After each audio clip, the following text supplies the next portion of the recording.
Pues agradecemos mucho su asistencia a esta cátedra magistral internacional que la doctora Miriam nos hará favor de impartir.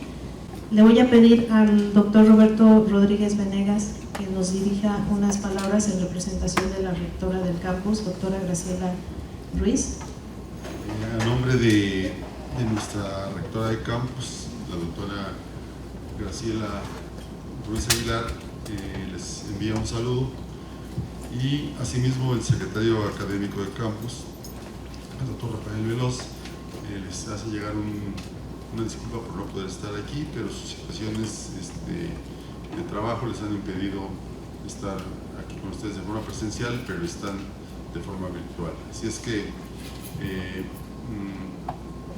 quiero darles la más cordial bienvenida a quienes se encuentran en esta mañana aquí, en el que es tal vez el evento más importante de lo que hemos tenido de nuestra actividad en este año. Tenemos la presencia del señor secretario académico de la división, doctor Espinosa, bienvenido.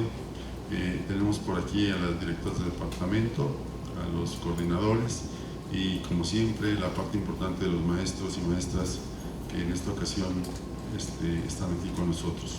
Y claro, la parte más importante, la esencia de ser de la universidad, nuestros alumnos.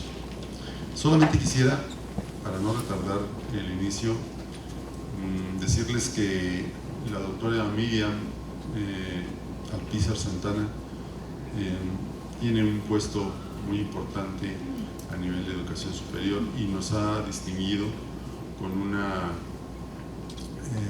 conferencia que creo que va a ser un parteaguas en la forma en la que tanto catedráticos como administrativos y como alumnos nos puede guiar sobre aspectos de la educación superior. Es toda una autoridad y yo le doy la más cordial bienvenida y les pido un aplauso para ella, por favor.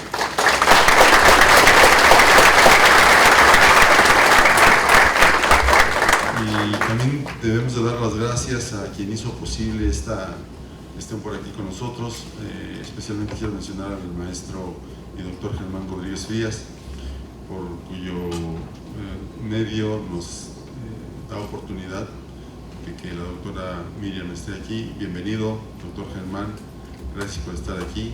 Y a la maestra Blanca, que también hizo un gran esfuerzo, y a todo el personal que nos ha ayudado. Bueno, pues muchas gracias, bienvenidos, y espérense tantito, se va a poner bastante bien. Bienvenidos todos. Gracias.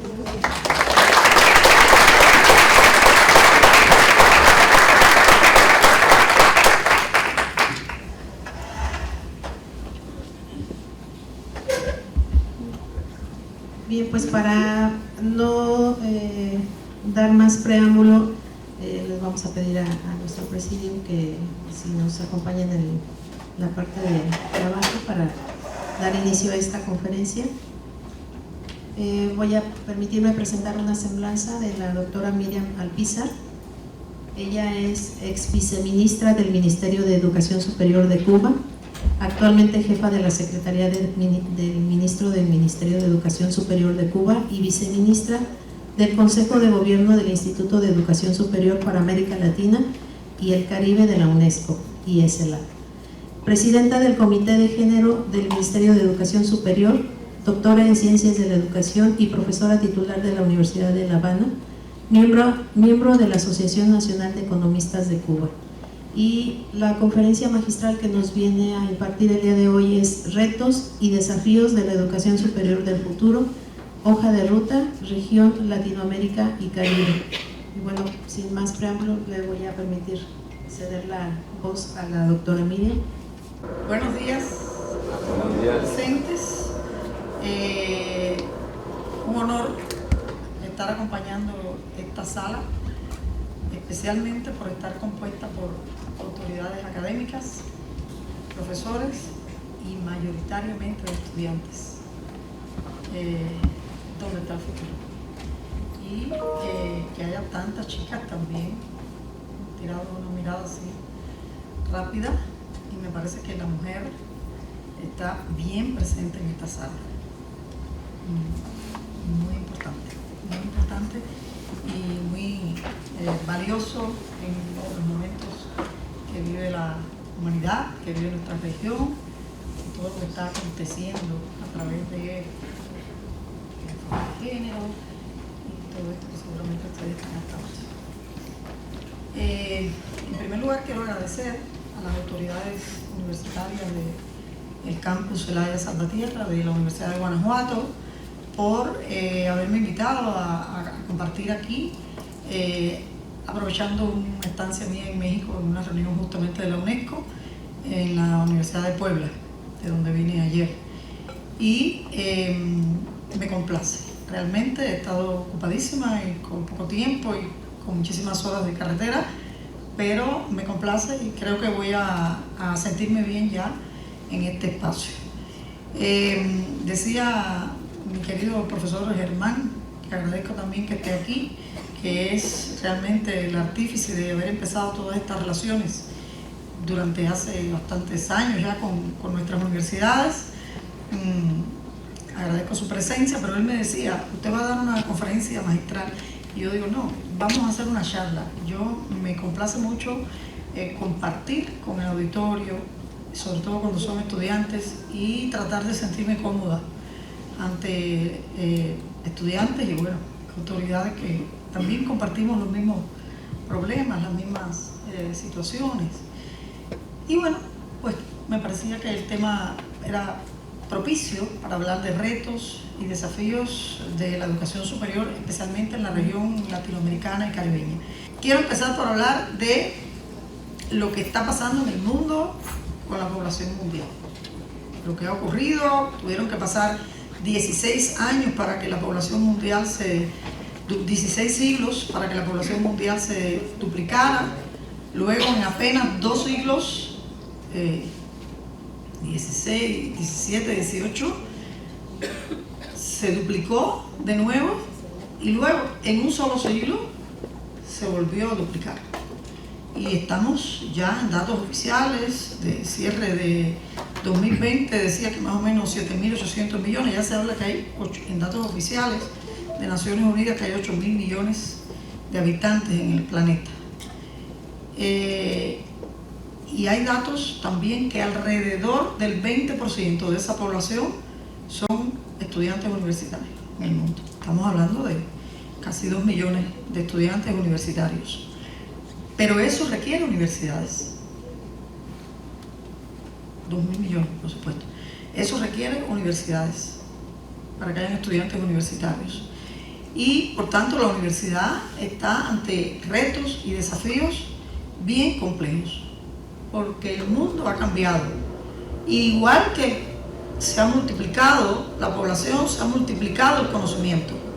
Hay datos por ahí también que decía que primero se duplicaba en 30 años, después se duplicaba en 12, después se duplicaba en 10 y ya se hablaba de que se duplica en 100 días y se dice ya que se duplica en 35 días. Y ustedes lo saben, cuánto vemos en torno a la tecnología de la información y las comunicaciones, el impacto de la inteligencia artificial, de todo lo que está ocurriendo en el mundo en términos de tecnología, y eso requiere entonces que la universidad esté por delante de esos conocimientos y pueda proveer una formación que genere conocimientos y proveer también ciencia, nuevos resultados de los estudios científicos, y eso es diferente entonces en universidades europeas,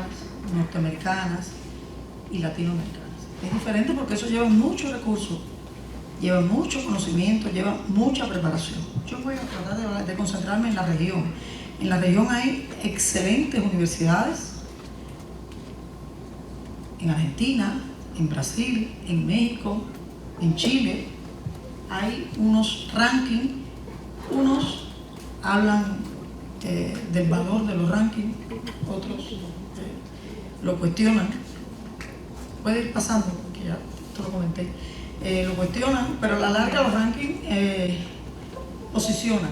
Y sin duda uno no puede obviar que haya universidades como la UBA en Argentina, por ejemplo, que está en un posicionamiento pero que muy favorable en la región, ¿no? El posicionamiento que tiene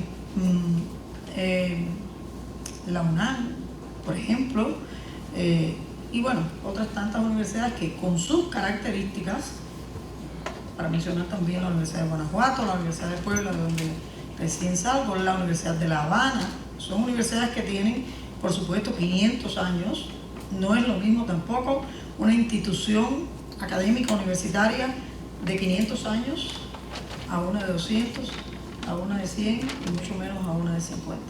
Pero a la larga de todas salen estudiantes con titulación para enfrentar la formación de más conocimiento y de más capacidades en el sector productivo y social.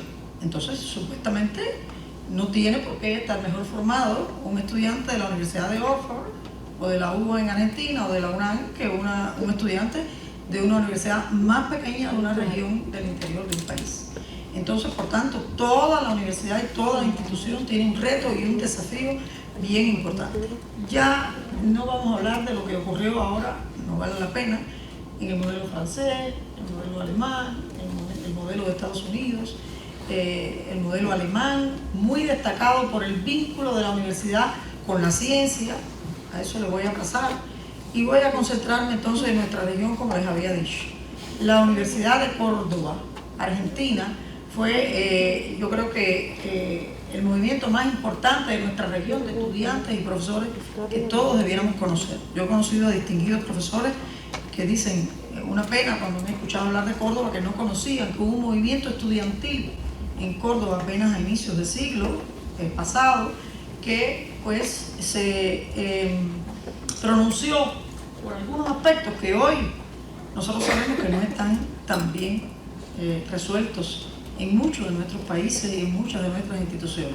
Y entonces ese es un hito importante en nuestra región que bueno, fue llevando después reformas universitarias en cada uno de los países y vamos a concentrarnos en lo que está pasando ahora. Unas instituciones en el mundo tenían que dedicarse a hablar de la educación superior y por eso en los años 90, fíjense ustedes, en los años 90, miren cuántos años he pasado de Córdoba, ¿no? Pues se empieza a organizar un movimiento mundial para hablar de la educación superior y son las llamadas conferencias mundiales de educación superior. Ya se han hecho 3. La primera fue en el año 98, la segunda fue en el año 2008 y la tercera acaba de ser en el 22 porque no pudo ser antes por la COVID. Ajá. Pero esas conferencias mundiales han llevado a que las regiones estudien, debatan, se preparan y evalúen sus problemas. Y la región más activa en esa preparación ha sido la región latinoamericana y caribeña. Y eso nos tiene que honrar. O sea, hay una historia de la preparación para las conferencias mundiales en la educación superior. La primera conferencia, que se llama Conferencia Regional de Educación Superior, fue en Cuba, en La Habana, en el año 96, donde todas las universidades de la región latinoamericana y caribeña hay documentos históricos que constan, las primeras declaraciones, respaldando todo lo que hacía falta para la educación superior, los problemas de la educación superior, las concepciones, los principios, etc. La segunda fue en el 2008 en Córdoba, Argentina, en Cartagena de Indias, en Colombia, en el 2008, esa conferencia regional preparatoria de la conferencia mundial, y la tercera en Córdoba, a 100 años de la reforma, en el año 2018. Fue un documento histórico, constan también, ustedes lo buscan por las redes, con poner conferencia regional, CREE 2018, toda la situación de la educación superior en la región. Pero ahora, ¿qué está ocurriendo? Que va a haber una conferencia mundial en el 30 y que la región se viene preparando para ver qué ha pasado después del 2018. ¿Qué ha pasado? Y entonces, ¿qué ha pasado? Bueno, que hay muchos problemas en la educación superior de la región. En primer lugar, porque nuestra región es la de mayores brechas de desarrollo económico del mundo, donde mayores diferencias sociales hay y económicas. Y por tanto, el aporte de la universidad es imprescindible, en primer lugar. Y en segundo lugar, porque las tasas de matriculación se han incrementado. Y si se incrementan, hace falta más profesores, más instituciones, más aulas, más laboratorios. Pero lamentablemente se gradúa el 50% de los estudiantes. Eso es un fenómeno que tiene que ver con asuntos económicos, que tiene que ver con asuntos académicos, que tiene que ver con métodos de enseñanza, con modelos de formación, con el tiempo de duración de la carrera, de los programas, y es un problema muy complejo. Recientemente, ahora mismo en Puebla, esta reunión en que estaba, es una reunión que convoca el Instituto de Educación Superior para América Latina y el Caribe. Había muchas universidades de la región y el tema que se debatía era ¿qué se ha avanzado? ¿Cuáles son los retos y desafíos y cuáles son las prioridades para la próxima etapa? Se habla del 2030, pero más allá, porque ustedes, estamos en el 23, son los profesionales que supuestamente van a tener 10 años más que ahora y que van a estar en el sector productivo, en el sector social. ¿Y qué le corresponde a la universidad? Bueno, en primer lugar, formar individuos globales, humanamente, socialmente responsables, solidarios y comprometidos con el bienestar humano. Eso es un problema con el impacto de las tecnologías de la información y las comunicaciones. Hay muchas universidades que enseñan a distancia, virtual. La COVID nos obligó a usar programas de formación a distancia. Eso nos alejó y no hay nada como la vida universitaria. La vida que se construye día a día en los pasillos, en las aulas, en el campus, el movimiento cultural, el movimiento deportivo, los proyectos sociales, comunitarios que se construyen en las universidades. Eso es inolvidable. Todos los que pasamos por la universidad pensamos que eso no se repite, eso ustedes tienen que aprovecharlo muy bien, pero tampoco puede haber una formación puramente de aula. Ya el conocimiento repetitivo pasó a la historia. Ustedes pueden estar sentados con sus móviles en la mano y estar buscando los temas que el profesor va a estar abordando y probablemente tener temas más actuales que el que pueda tener el profesor. Por tanto, lo que se requiere es un método de enseñanza interactivo, profesor-estudiante, buscando la iniciativa del estudiante, más que todo, por conocer la ciencia de la que se esté abordando en clase. No es lo mismo estudiar contabilidad, derecho, economía, que estudiar las ciencias naturales y exactas, que estudiar la biotecnología, que estudiar carreras que llevan laboratorios y que imprescindiblemente llevan investigación. Esas son carreras mucho más costosas, pero por suerte y para bien, la economía, la sociedad requiere de todas las profesiones. Por tanto, la primera misión, primer reto y mayor desafío que se evalúa en esa reunión, y que no voy a volver a ella porque queda todavía otra que va a haber en Uruguay, otra que va a haber en Cuba, antes de una que va a haber en Brasil. El tema principal es la formación integral y humanista de los jóvenes que están en la sala. Esa es la misión principal que tiene la universidad. Para eso tiene otro importante desafío. ¿Qué métodos de enseñanza, qué modelos emplear para esa formación?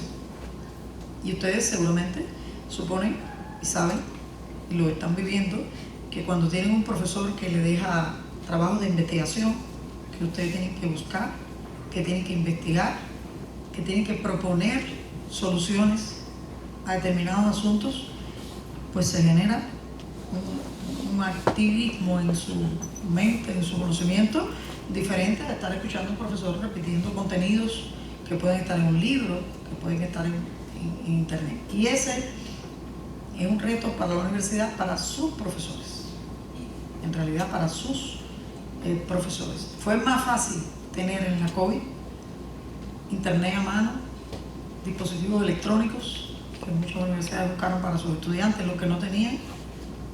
Fue más fácil eso que lograr que los profesores entonces lograran ubicar sus materias en redes, en entornos digitales, en la virtualidad. Eso tiene su complejidad, porque eso es conocimiento. El segundo tema muy importante es ese, la ciencia y la innovación. El mundo hoy está en todas las esferas de la economía, en una transformación permanente tecnológica muy novedosa, donde hay países emergentes con mayor desarrollo que otros. Ustedes seguramente ven bien en las películas, en las series, lo que pasa en Japón, lo que pasa en Corea, lo que pasa en China, lo que pasa en Estados Unidos, lo que pasa en Canadá, las principales tecnologías. Y puede ser que ustedes digan, no, pero si nosotros somos contadores, o nosotros somos financieros, o somos abogados, sí, pero de cualquier compañía, de cualquier sucursal que trabaje en cualquiera de las empresas de alta tecnología. Por tanto, no podemos estar ajenos a las habilidades, los conocimientos, las competencias que se requieren para enfrentar entornos de esa categoría. Y, por supuesto, todos ustedes seguramente, ese es digamos que su sueño, ¿no? Su meta, trabajar en el mejor lugar.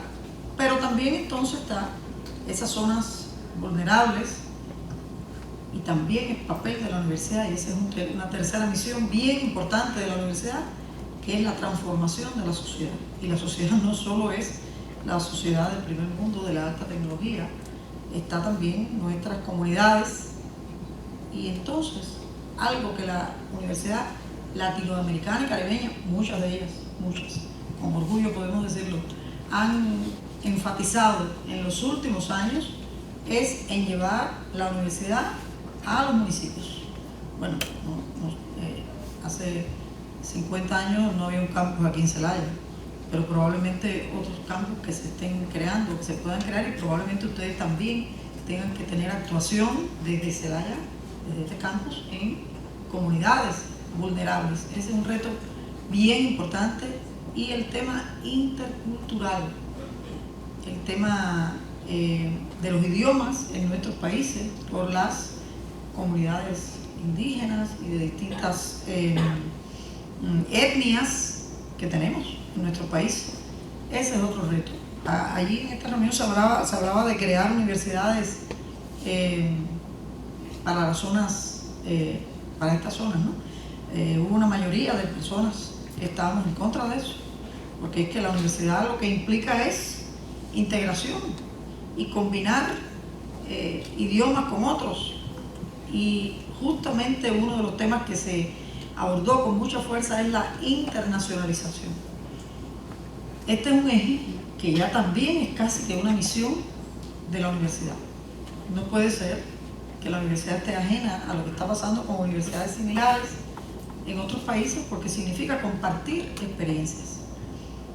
Lamentablemente, no hay un programa en Latinoamérica como sí lo hay en Europa, como están las becas Erasmus y otros tantos programas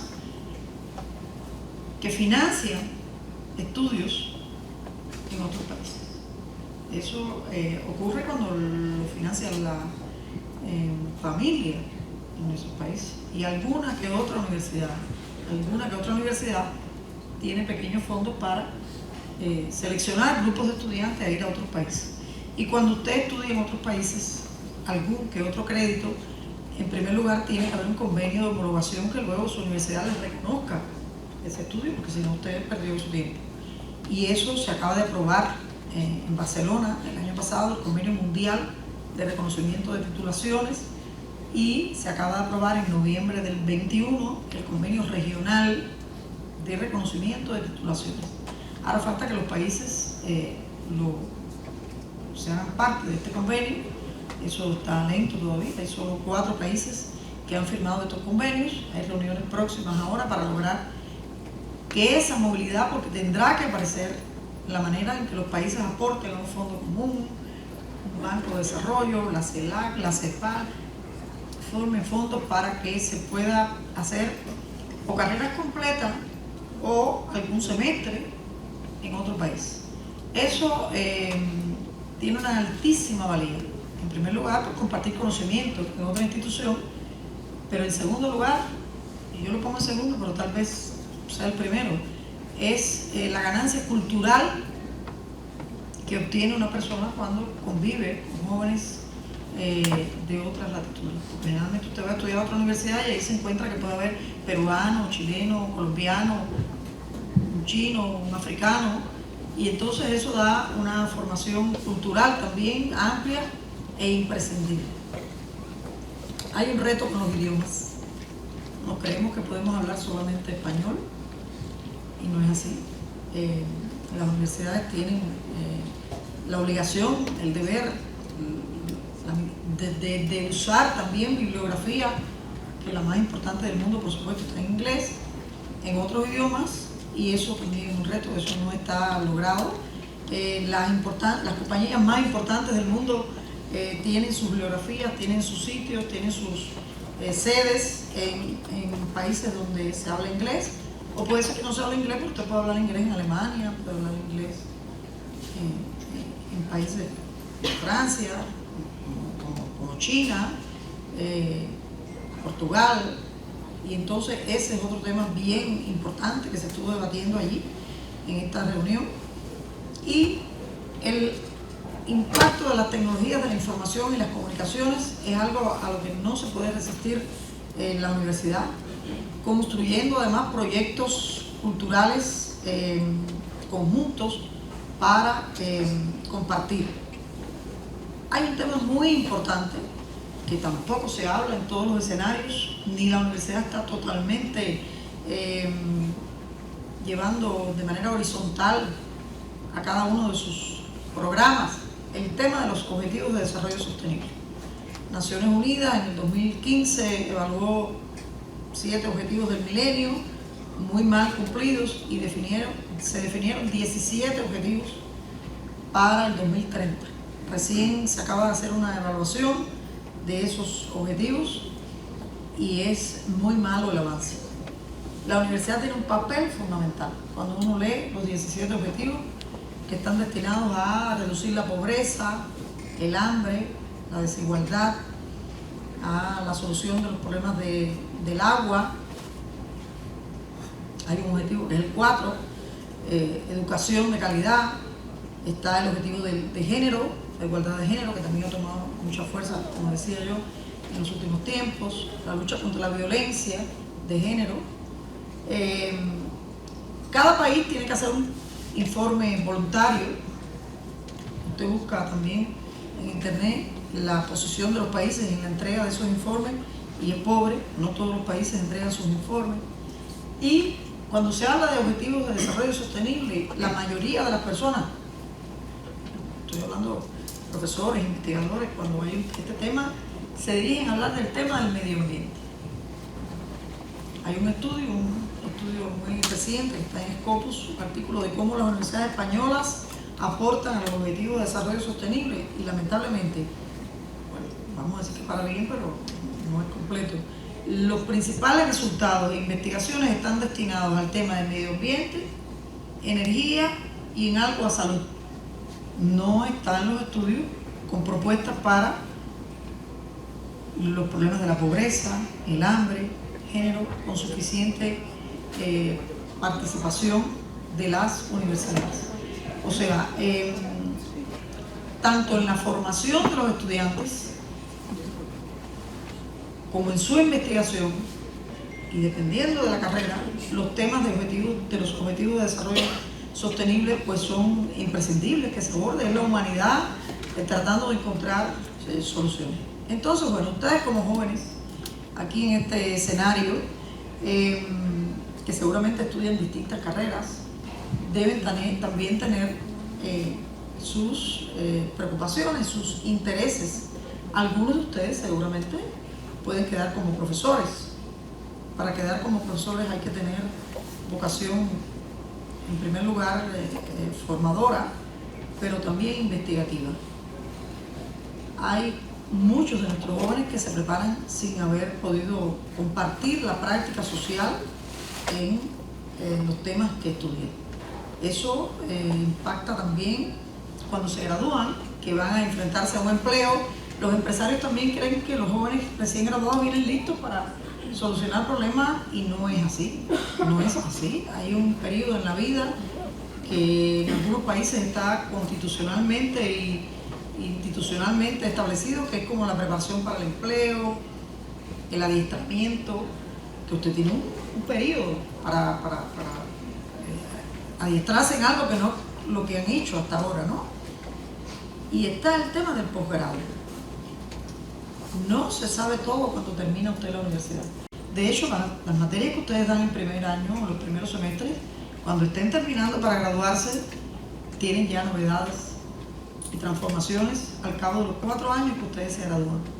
Por tanto, el posgrado es un eje fundamental tanto en maestrías, especialidades, cursos, doctorados, aquellos que se van a dedicar a centros de investigación, a universidades, tienen que empezar en temas de investigación. Y para ser investigador hay que lograr también habilidades de investigación que también tienen que formar parte del currículo de formación de los estudiantes, que no es habitualmente de esa manera. Este asunto también de darle una participación a los territorios. Los territorios tienen fundamentalmente un desarrollo o turístico, o de la minería, o de comercio, en fin, y los estudiantes que viven en determinadas zonas donde estudian requieren una formación un poco más especializada en esas ramas, y también la formación individual, porque los jóvenes tienen que tener derecho a desarrollar la habilidad o el deseo o la vocación por ser pintor, por cantar, por bailar, por hacer deporte.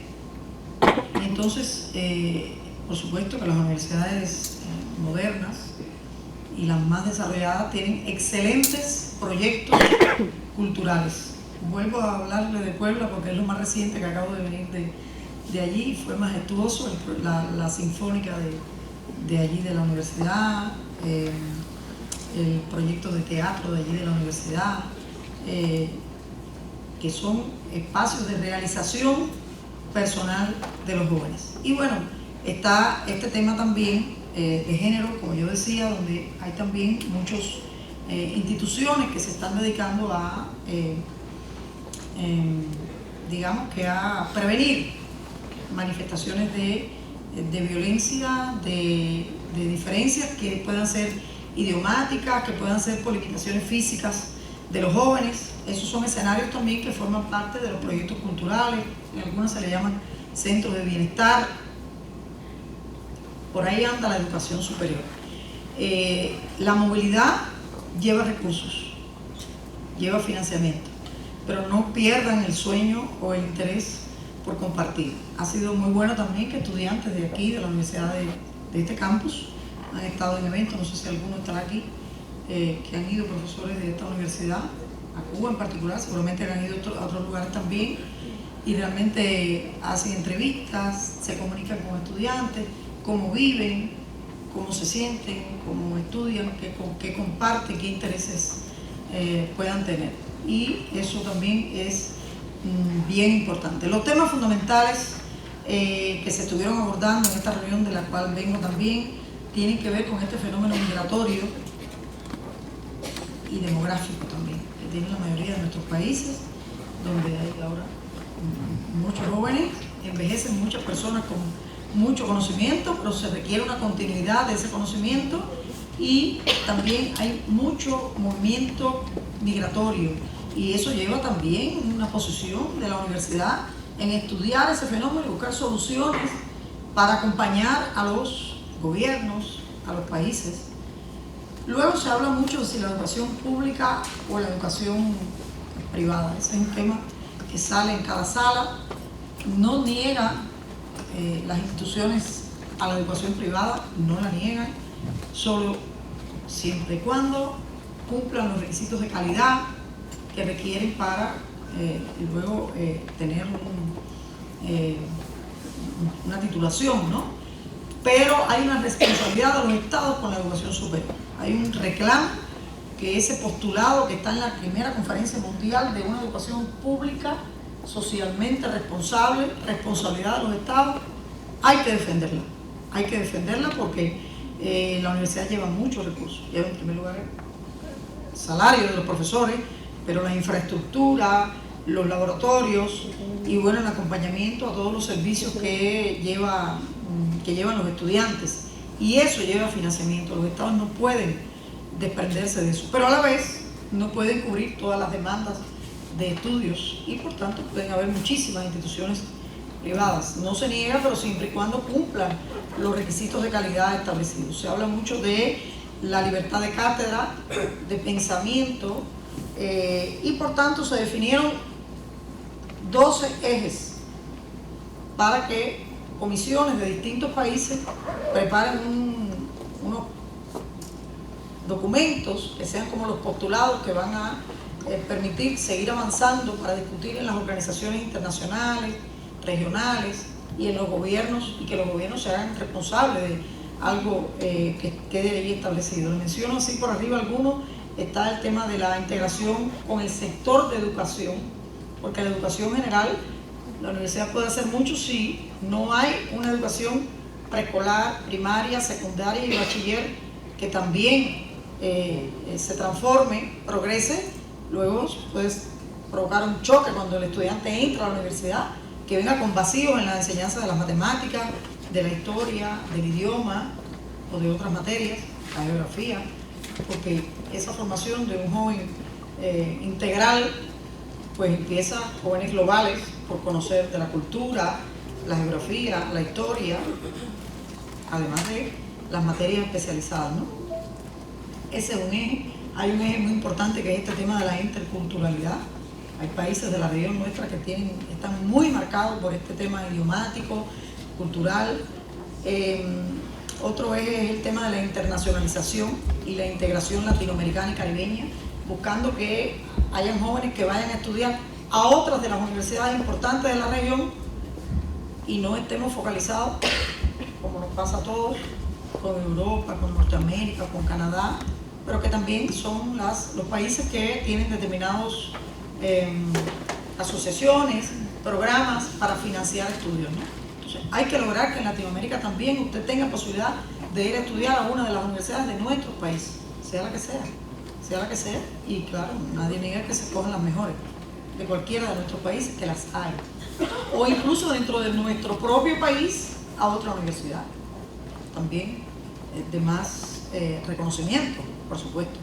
No es fácil irte aquí a estudiar a un año, hay que financiar la vida. Ahora, si usted hubiese un programa de beca que beneficie a jóvenes talentos, a jóvenes que opten por esa beca, pues, y ahí vamos buscando que hay una manera de un espacio. Eso no está logrado, ese es un eje fundamental. Hay un eje importante que es la investigación científica, la innovación.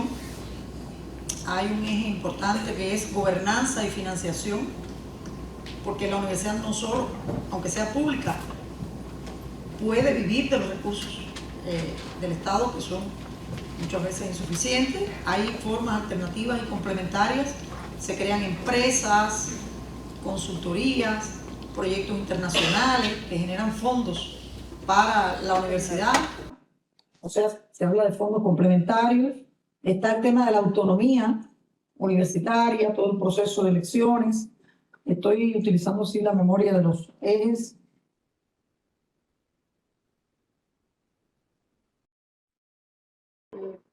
En fin, sobre cada una de las misiones en este Instituto de Educación Superior Latinoamericana y Caribeña, que están construyendo documentos para llevar adelante. Y hay una participación importante de los estudiantes con la OCLAE, que es la Organización Latinoamericana de Estudiantes.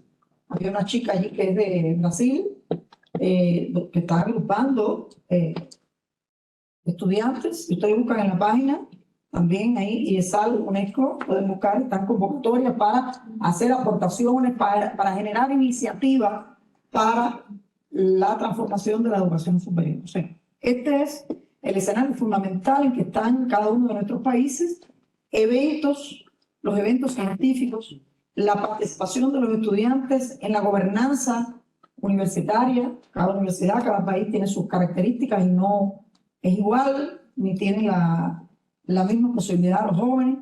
Entonces, estos son todos los temas que yo quería compartir con ustedes y quería escuchar, sobre todo, alguna pregunta, alguna iniciativa, algún aporte de que ustedes ven favorable en la formación de ustedes o qué creen que falta. Este tema también de los años de los programas ha sido muy discutido porque había carreras antes de 6 años, 5 años, ahora mayoritariamente están los programas de 4 años como una respuesta al mercado laboral. Fue muy discutido también cuando se abandona la universidad por determinadas razones económicas, familiares o incluso de capacidad para aprobar las materias. Cuando se abandona a mitad o con unos semestres hechos, ¿qué reconocimiento pueda tener? Y se está exigiendo que hayan acuerdos de los sindicatos. Hay un eje también que se llama trabajo decente, que es uno de los objetivos de desarrollo sostenible, y condiciones laborales para los trabajadores. Pues también se reclama que haya un reconocimiento a esa parte de sus estudios que le pueda permitir, bueno, por supuesto también una continuidad después o le dé un calificativo. Se está trabajando mucho el técnico superior de ciclo corto, un tipo de programa que tiene menos tiempo, porque usted no es un licenciado, no es un ingeniero, pero es un técnico superior de ciclo corto, y se buscan variantes que puedan engranar esa preparación y usted tenga una salida al mercado, porque perder el 50% de los jóvenes que no se gradúan en nuestra región es un dato bien importante, una pérdida bien importante que tiene que tener de alguna manera cómo pueda ganarse. Entonces, se habló mucho también de la cooperación solidaria, de compartir saberes, de publicar artículos y realizar proyectos conjuntos, creación de redes del conocimiento y posicionamiento en las áreas del conocimiento que más desarrollo tienen en países donde tienen los mayores fondos. Pongo un ejemplo para que me entiendan. No todas las universidades ni todos los países tienen un alto desarrollo en todas las ramas de la ciencia, pero puede haber una en particular que tenga un desarrollo de avanzada, y hay países que tienen laboratorios con equipos costosísimos, con investigaciones, y poder identificar esos nichos es muy importante para los trabajos conjuntos. Yo ponía un ejemplo cuando comenté sobre esto de Cuba, por ejemplo, para ponerles 2 ejemplos, el tema de las vacunas, que fue algo que en la COVID nos salvó, ¿no? Pudimos hacer nuestras propias vacunas. Pues eso ha provocado proyectos muy importantes en determinados países, Alemania, Francia, China, incluso con Estados Unidos, porque hay un conflicto internacional conocido seguramente por ustedes, de Cuba con los Estados Unidos, con el bloqueo y todo este asunto, pero hay relaciones académicas, hay relaciones de ciencia, hay relaciones empresariales y hay un importante laboratorio de producción de vacunas por un trabajo conjunto entre científicos. Hay otro tema que es el tema de neurociencia, que tiene un desarrollo importante. Hay unos científicos muy destacados que han encontrado un espacio para unos laboratorios internacionales de mucho reconocimiento también en Chengdu, y el tema de la nanotecnología. Y se acaba de abrir, por ejemplo, una sede, un espacio, empezó por llamarse, de la UNAM en la Universidad de La Habana. Por ejemplo, empieza esta semana, creo ya, el primer curso allí, porque las universidades más grandes del mundo van abriendo sedes, tanto en sus países como en otros, y eso por supuesto favorece tantísimas cosas. Eso empieza por algo que puede ser poco y que eso después va encontrando fondos y va generando movilidad de estudiantes, movilidad de profesores, investigaciones, proyectos. Se habló con mucha fuerza de esto. Había muchos mexicanos, o sea, había mucha participación. Había de aquí de la Universidad de Guanajuato personas en esa reunión también, con propuestas muy importantes. Entonces, nada, esos son los temas. Yo con esta oscuridad ahora no recuerdo si había algo que se me quedaba, pero lo que quería es, hablé de los proyectos conjuntos y bueno, un poco que escuchar a algunos de ustedes. Me parece que sería importante. ¿Qué otra cosa quieren saber? Nosotros, si puedo decirles que en Cuba hay 50 universidades, la mitad son médicas, porque las universidades médicas son especializadas. O sea, las facultades de medicina no están dentro de las universidades. Es un modelo porque la universidad médica está muy vinculada al sector de la salud pública. Hay otras 22 universidades que son integrales en todas las provincias.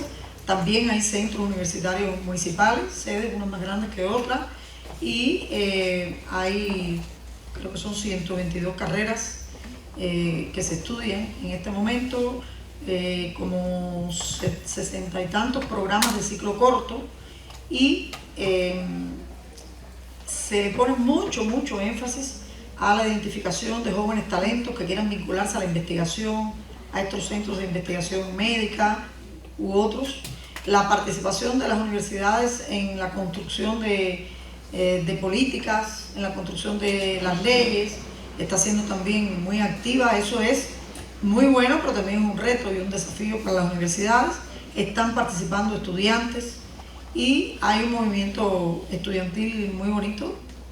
La Cuba está activa en la OCLAE también, la Organización Latinoamericana de Estudiantes, que cumplió ahora casi que 100 años también, hace poco, el año pasado creo.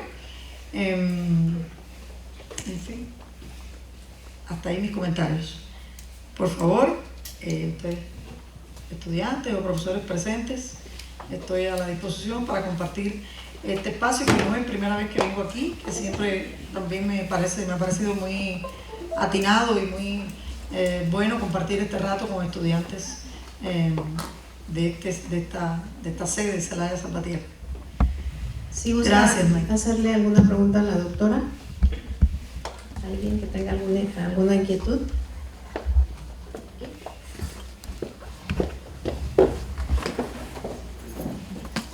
Gracias, maestro. Doctora Miriam, te diría un comentario sobre dos aspectos muy importantes que estamos pasando aquí en México. ¿Qué deben de hacer en ese largo caminar y experiencia en Cuba y en otros países? ¿Qué deben de hacer las instituciones y qué deben de hacer los estudiantes en este momento para superar esa etapa de regreso de COVID? Porque hay un desajuste en los procedimientos de los actuales, de las actuaciones, y creo que nuestros estudiantes sería muy bueno que nos dieras tu visión sobre qué es lo que tiene que hacer la institución y el estudiante para que este proceso pueda ser más efectivo. Gracias, doctor. Una omisión no comentar sobre el eje impacto de la COVID en los 12 ejes estos que le estoy hablando, que se van a estar documentando para esta conferencia que va a haber en Brasil en el mes de marzo. Uno de los ejes que fue muy discutido, porque muchos decían que ya no hacía falta seguir hablando de la COVID, y otros insistieron en poner un eje que se llamara impacto de la COVID, y al fin quedó. Y hay un grupo de prestigiosos investigadores también que están trabajando el tema. En nuestra opinión, porque no es una opinión mía, es colegiada, y lo que se habló allí y lo que ya ha venido pasando en Cuba, la COVID generó impactos, yo creo que terribles para la humanidad, terribles, sobre todo por la cantidad de familias que perdieron miembros, amigos, colegas que se perdieron en primer lugar. Ese fue el impacto más importante, el impacto para la vida, que es el recurso más valioso, ¿no? Pero también hubo un impacto en todos los sectores de la economía. Yo comentaba hoy temprano con el doctor el impacto económico que generó en muchos países, pero yo estoy hablando de Cuba. Fue terrible porque esos primeros meses fue una convocatoria de instituciones, todo se puso en función de tratar de salvar aquella situación, incluido el tema de la vacuna, que es un tema bien interesante, porque nosotros sabíamos que no íbamos a tener recursos para las vacunas y sabíamos también que nadie nos iba a regalar las vacunas. Y por tanto hubo un empeño de los investigadores con una disposición de gobierno de que buscaran una solución, y en apenas 45 días hubo la primera versión de la primera vacuna. Entonces se hicieron 5 vacunas en Cuba, la Soberana 1, 2 y Soberana Plus, y la Abdala, y hay una que no está todavía muy certificada, pero también que es nasal, que es la Mambisa. Son 5 candidatos vacunales. Pero bueno, ese fue uno de los temas bien, yo diría, concentrados y especializados. Todos los otros fueron instituciones públicas, tanto de salud como de comercio, como empresas, muchos negocios que cerraron a esas personas. Yo vi en hospitales, porque casualmente mi madre estuvo en el hospital en ese tiempo, no por COVID, y había unas personas que estaban limpiando, ¿no? Y me cuentan que eran trabajadores de turismo.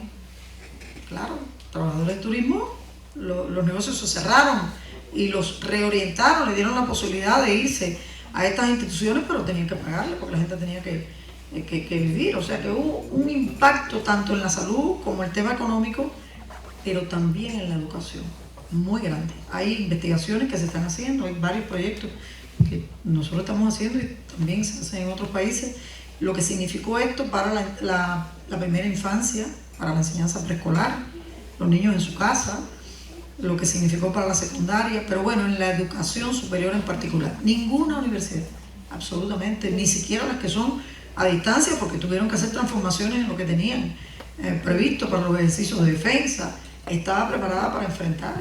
Y yo les decía que incluso hay experiencias muy interesantes de universidades de Brasil que tenían un financiamiento para transportación, por ejemplo, y lo dedicaron a comprar dispositivos electrónicos para los estudiantes que no tenían, o para pagarle la conexión a internet a los estudiantes que estaban en zonas vulnerables. Pero bueno, primero que todo estaban los profesores. ¿Qué hacían los estudiantes con todo aquello si no tenían una orientación metodológica de la materia, del método, de qué ibas a estudiar, de cómo te ibas a examinar? O sea, eso fue bien complejo, pero eso fue, ¿cómo diríamos? Que ordenándose, y en el plazo de unos 6 meses eso arrancó, y todos los que estaban fueron continuando sus cursos, sus semestres, y se empezaron a hacer graduaciones. Pero muchos se quedaron en el camino, porque muchísimos jóvenes, o porque perdieron familia, perdieron sustento económico, tuvieron que irse. O sea que ese índice de deserción, de no graduación, que anda por 50% en números generales, en la COVID fue mucho más alto en ese periodo. O sea, esos fueron impactos, y que pudieran listarse mucho más, pero también dejó enseñanzas, muchísimas enseñanzas, y sobre todo toda aquella parte de la enseñanza y de las materias que puede digitalizarse y que puede evitar compartir tiempo en un salón, que puede emplearse en otra cosa, es algo que hay que seguir utilizando. Pero cómo se acomodó los semestres, bueno, nosotros todavía no estamos organizados, no hemos salido de eso. Le explico que nosotros tenemos los semestres son de septiembre a enero, y de febrero a julio, porque en las vacaciones en Cuba, por ejemplo, son en julio y agosto, porque el calor es meses de playa, de vacaciones. Como aquello se fue moviendo, llegó un momento en que se montó año fiscal. O sea que los semestres, los estudiantes entraron a la universidad en febrero. Y ahora ya ha habido unos acuerdos entre las universidades, entre el gobierno, de pasar otra vez escalonadamente. O sea que va a haber ahora todavía, las universidades se van a ver en la situación que tienen estudiantes terminando el segundo semestre, por ejemplo, y además entrando en el primer semestre montándose, y eso va a durar todavía 4 o 5 años. O sea, todavía no se ha repuesto las afectaciones que dejó la COVID, ni nunca se van a reponer las familiares, las humanas, lo que faltaron en la familia, ¿no? Pero también dejó enseñanzas. Entonces, bueno, eso también se va a estudiar, se va a documentar bien. Ya convivimos sin las mascarillas. No sé exactamente ustedes los datos ahora mismo actualizados, porque hasta hace un tiempo eso estaba más, tenía más visibilidad, ya ni se habla tanto de eso, del índice de vacunación, porque las vacunas también pierden efecto y ese virus existe y va a seguir existiendo. Ya se ha convertido, ya se acabó la Organización de la Salud, ya cerró la pandemia, ¿no? O sea, es una enfermedad endémica que cualquiera la tiene, pero usted tiene que tener un respaldo de vacuna, ¿no? Y en primer lugar y en segundo lugar, bueno, dicen, no soy especialista en eso, pero que biológicamente también ese virus ya se ha debilitado, ¿no? Que hay otras generaciones y que ahora es más débil, pero todavía la gente lo tiene. Y bueno, yo creo que la mayor enseñanza que nos deja es que esa fue la COVID. Todos los países, a nuestra manera, nos preparamos para los sismos, para los huracanes, para las inundaciones, para la lluvia. Hay planes, programas, avisos, pero nadie se había preparado, ni nadie estaba en condiciones de pensar que iba a ocurrir algo como eso. Y bueno, ¿qué nos lleva a pensar que no puede ocurrir algo similar o parecido un día? Entonces, la humanidad tiene amenazas muy importantes que tienen que ver con el cambio climático, los objetivos de desarrollo sostenible y todo lo que se está haciendo por este tema del cambio climático, la protección del medio ambiente y la capa de ozono. Todo eso que ustedes saben es mucho, pero no sabemos eso hasta dónde paren, ¿no? Pero bueno, nosotros pensemos, dice un profesor allí en aquella reunión, porque se estaba hablando de que ya no vamos a pensar en la educación superior del futuro del 30, porque el 30 está ahí, y es verdad, 30, de aquí a 7 años, cualquiera de ustedes tiene un niño y de pronto van a ver que está en el colegio, porque esos 7 años pasan volando. Por tanto, es verdad que el 2030 está a las puertas. Pero decía entonces que por qué no pensamos en los 50. Y entonces ese profesor de Costa Rica dice que por qué preocuparnos tanto del futuro si no tenemos el presente resuelto. Y si no sabemos qué puede pasar en el presente corto, ¿no? Y es cierto, pero bueno, si la vida fuera así, fuera mucho más fácil, ¿no? Ustedes, por lo menos todos los que están ahí, que están por rondando los 20 años más o menos, calculen ustedes que en los 50, si estamos en 25 años más, van a estar en plena capacidad productiva y de empleo alrededor de los 50 años. Claro, ahora se dice que el mejor momento de mayor capacidad y madurez está alrededor de los 70 y no deja de ser cierto. La esperanza de vida ha aumentado, mejora la medicina, el sistema alimentario, bueno, para los que tienen la posibilidad, ¿no?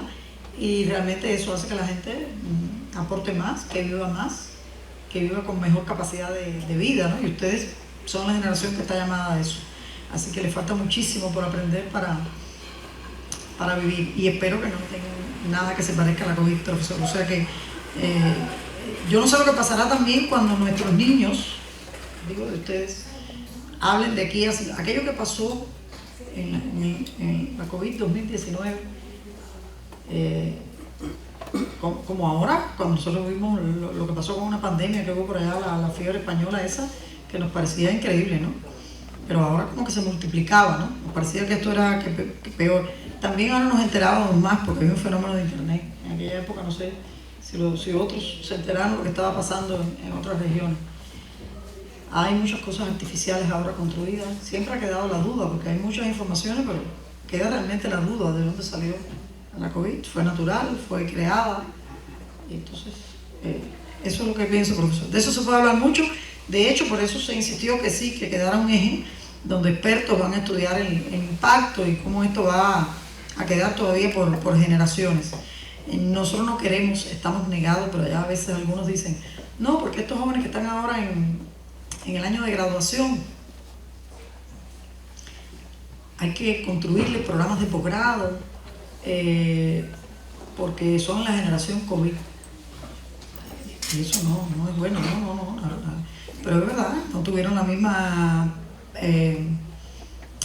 docencia ni vida activa que otros años, es verdad, sin mencionar la generación COVID, porque el encierro limita muchas capacidades sociales, muchas cosas, tantas. Profesor, gracias. ¿Alguien tendría alguna otra pregunta? Permítame. Tengo una duda. ¿Me acerco el micrófono?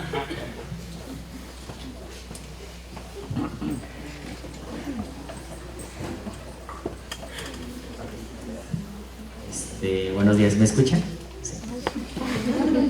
Sí. Paso a su experiencia en cuestión de sistemas educativos. ¿Usted cree que el sistema educativo tanto de Cuba como de México u otros está preparado para otra situación parecida a la de COVID?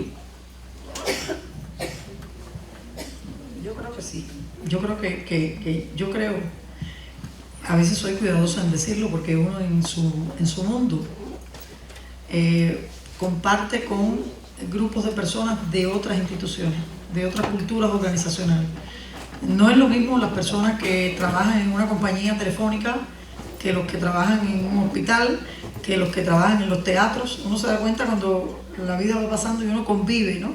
Y a mí me parece que la institución más abierta, flexible y capaz de transformarse y acomodar sus programas y proyectos son las universidades. Yo creo que sí, y se demostró que se pudo. Las experiencias de las universidades fueron geniales en muchos países. Ese voluntariado, yo por lo menos viví en carne propia de mi hijo en la universidad cuando empezaron a llamar estudiantes jóvenes para ir al voluntariado de apoyar en las instituciones donde estaban, en los hospitales, ¿cómo le llamaban al principio? Los contagiados. O sea, cuando había alguien en una familia que estaba enfermo, había otros que estaban contagiados y al principio se llevaron a determinadas instituciones, se aislaron, ¿no? Y a esas personas había que cambiarle la ropa, la limpieza, y fueron muchos jóvenes se brindaron para eso. Eso las familias no podían porque uno por dentro decía, qué horror, porque sabes que alguien de tu casa va allí a donde están los enfermos y eso es un riesgo muy grande para la vida de ellos y de los demás, y de uno, ¿no? Y lo hicieron muchos jóvenes, muchos profesores jóvenes también. Y creo que se reservaron más las personas adultas, con razón, que no era lo mismo los enfermos adultos que jóvenes, muchos jóvenes. Y yo creo que sí. O sea, pero yo también espero que por lo menos lo que nos queda de vida de nosotros, ya en este siglo, lo peor que iba a pasar nos pasó, y puede ser que lo otro sea en otro siglo y ya no estemos nosotros. Pero yo creo que sí, que la universidad está preparada para acomodar sus estudios, para correr. A lo mejor no te puedes graduar en 4 años, a lo mejor te gradúas en 5, en 6, que lo que está establecido es un ciclo y medio, ¿no? Que te gradúes al menos en 6 años, ¿no? Pero bueno, a lo mejor te tienes que graduar en más. ¿Quién iba a pensar? Por lo menos nosotros, yo me imagino que ustedes deben haberlo hecho también. Nosotros tenemos ejercicios de culminación de estudios evaluativos, o por tesis escrita, una investigación que usted presenta. Hay también exámenes de suficiencia, exámenes orales, hacen mucho los médicos, por ejemplo. Y hay también trabajos investigativos. Usted es parte de un grupo de investigación, participó en un trabajo investigativo de impacto con una publicación, con un resultado, y usted lo presenta y lo discute como evaluación final. Bueno, nosotros estuvimos discutiendo horas que esos ejercicios pudieran ser virtuales, porque nos parecía que eso era... ¿Quién va a pensar que no tiene que estar un tribunal ahí? Y hasta doctorados O sea, había cubanos que habían ido a hacer doctorado en España, por ejemplo, y que lograron volver antes de la pandemia y que les faltaba la defensa, que tenían que ir, o en otras universidades de Cuba también, de una región a otra, y se hicieron las defensas virtuales. Y ¿saben qué? Que en las nuevas normativas está incluida que ya pueden haber ejercicios de culminación de estudios con defensas virtuales. Por ejemplo, eso es una ventaja. O sea que mi respuesta es sí. Pudiera seguir pensando en otra, pero creo que sí. Pero hay que prepararse también, ¿no? Hay que prepararse. Los programas para los sismos, para los huracanes, para las inundaciones, están mucho más, yo diría, institucionalizados, porque hay centros de investigación, hay institutos, hay organizaciones de gobierno que se preparan para esto y que tienen financiamiento, ¿no? Y entonces, bueno, prepararse para lo desconocido es un poco más complejo. Gracias. Muchas gracias, doctora. ¿Alguien tendría alguna otra pregunta?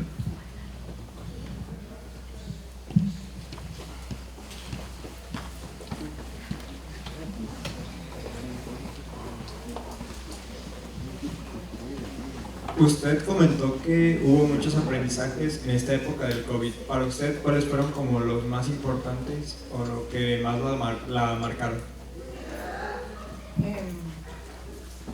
Mira, lo más hay dos, uno más tangible y uno intangible, yo diría.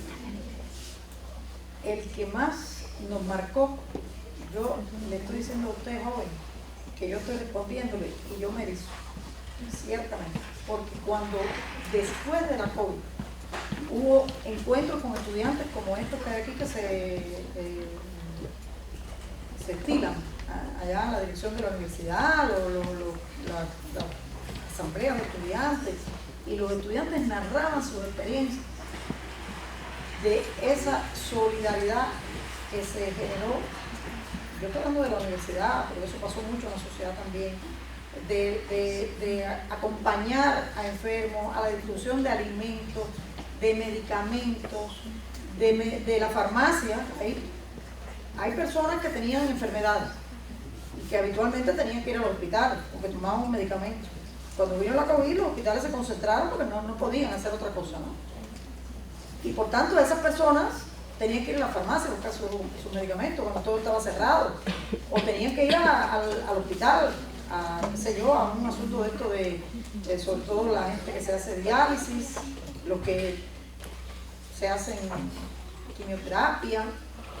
Eso es terrible, que aquello estuviera cerrado y que eso no estuviera funcionando. Entonces ahí se desplegó una participación humana de muchas personas, y sobre todo los jóvenes universitarios fueron un exponente crucial en eso, y eso marcó, fue toda una solidaridad, una manera de compartir en las comunidades, las personas. Ese yo diría que es como que el intangible, incluyó de las personas esa parte humana que tenemos todos. Y el intangible, el tangible, es lo que pasó con la virtualidad. Cuántas cosas pasaron a poder hacerlo virtual y no tener que trasladarte a un pago. O sea, como la digitalización tomó un espacio importante. De hecho, hay uno de los ejes que es digitalización de la educación superior, porque eso también ha pasado. Yo creo que esos son los dos, yo le diría, joven. Y hay que decir que también que el empeño que pusieron los científicos por responder a lo que le pidieron con la vacuna, no digo solo Cuba, en el mundo, ¿no? Las vacunas que se generaron, ¿no? Que a la larga había mucha duda al principio, y hubo países que no querían ni vacunarse, y muchas personas que no querían. Esa vacunita que usted ve de Saudita, así de su pequeño, no llega como que a dudar o a tener temor, es cierto, al principio tuvimos temores, y bueno, eso tuvo un impacto. Un impacto que si no hubiéramos podido salir de lo que salimos. Gracias. Muchas gracias, doctora, por su respuesta. Y a manera de última pregunta, quisiéramos ceder el micrófono a la compañera. Tenía una última pregunta que hacerle. Respecto a lo que había mencionado de implementar tipo de constancia para la gente que no finaliza sus estudios universitarios, ¿usted no cree que eso podría llegar a generar un conformismo entre los estudiantes? y hacer que aumente el número de gente que no finalice los estudios, ya que tendrán la certeza de que igual recibirán un reconocimiento por estudios parciales. Me sonrío porque recuerdo cosas similares que pasan, ¿no? A la pregunta que usted me hace. No lo creo, o sea, mi respuesta es no. No lo creo porque lo que pasa es que los seres humanos requieren oportunidades. Y yo creo que siempre el que tiene un empeño por seguir adelante y graduarse y tiene la oportunidad y la posibilidad, lo va a hacer. Siempre usted va a querer convertirse en un profesor, en un médico, en un licenciado, en un abogado, en un periodista, y lo va a hacer siempre. Pero yo creo que siempre también tienen que tener oportunidades, y eso también se llama acceso.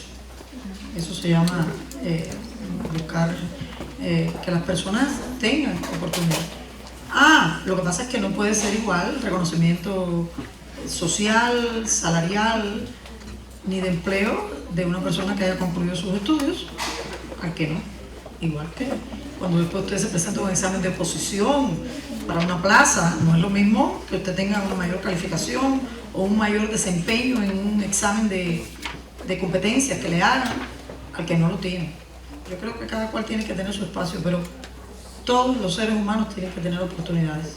Hay chicos que no pueden, Yo he tenido muy cerca alumnos, familiares, amigos que no pueden, que se bloquean.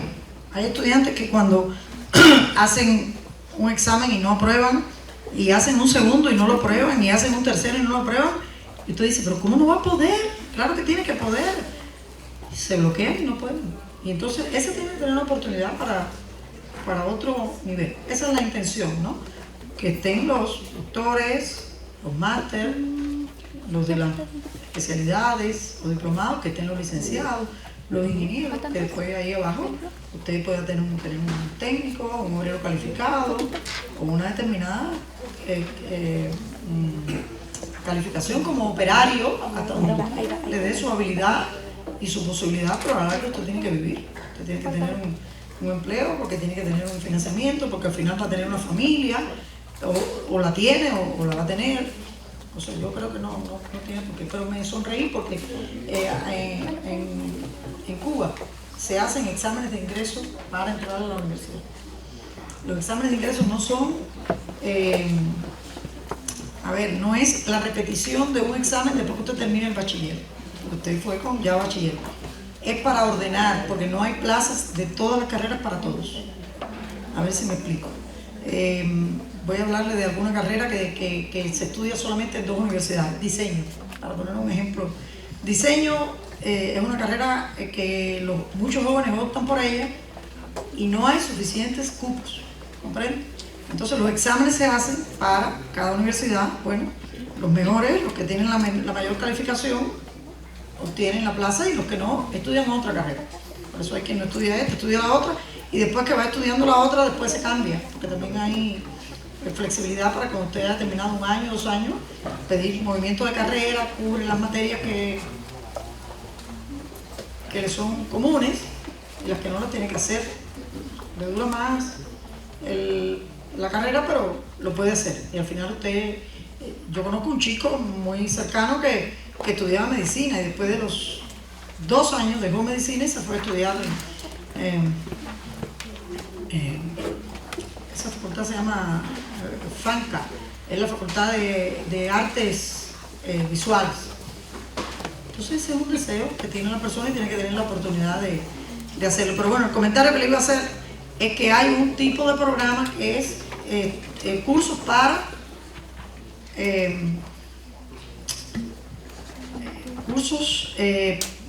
a distancia, ¿no? Y hubo una época que se hacían algunos exámenes también, porque no había suficientes plazas para este tipo de curso presencial, parcial, ¿no? Que había que ir al aula, y en una ocasión se propuso que no se iban a hacer exámenes para ese tipo de cursos. Usted entra y se puede seguir, sigue, si no, no sigue. Y hubo estudiantes que decían, pero ¿cómo? Si nosotros para entrar a la universidad, a los cursos regulares, estos, tenemos que hacer exámenes, porque ellos no. Bueno, porque tienen que tener una oportunidad también, que ellos van a estudiar en el llamado curso que antes se llamaba ya curso para trabajadores, ahora se llama curso a distancia, no es virtual, es semipresencial, digamos, son unos cursos semipresenciales, pero tienen una duración más larga, usted trabaja, va de noche, curso clase vespertina o va fines de semana, y bueno, se quitaron los exámenes porque ahí había mucho más cupo, por supuesto, porque había menos opciones, y había quien no le gustó que se quitaran los exámenes, ¿no? Y por eso me acordé de eso, y es una oportunidad más. Yo creo que la vida tiene que estar llena de oportunidades, y la universidad está para dar oportunidades, y para hacer cursos, y puede ser que en una comunidad el curso no sea de licenciatura, de ingeniería, ni de técnico, pero es un curso de costura, o de bordado, o es un curso de poesía, y puede haber una persona que no tenga ninguna titulación y tiene la vocación de hacer poesía. Bueno, pues hay que ir a esa comunidad, y ese es el papel de la universidad, o sea, aportar conocimiento de todos los niveles para que aquellas personas que ya están en cualquier edad, después de haber terminado sus estudios medios, tengan la oportunidad de seguir aprendiendo. Están las cátedras de adulto mayor, y muchas personas que están con edad alta, hasta 80 años, tomando cursos en la universidad, ¿no? Entonces nada, lo que te respondo es que tiene que haber oportunidades para cada cual, y que nada puede desestimular que cada cual tenga su escalón, ¿no? Gracias. Le brindamos un aplauso a la doctora Miriam.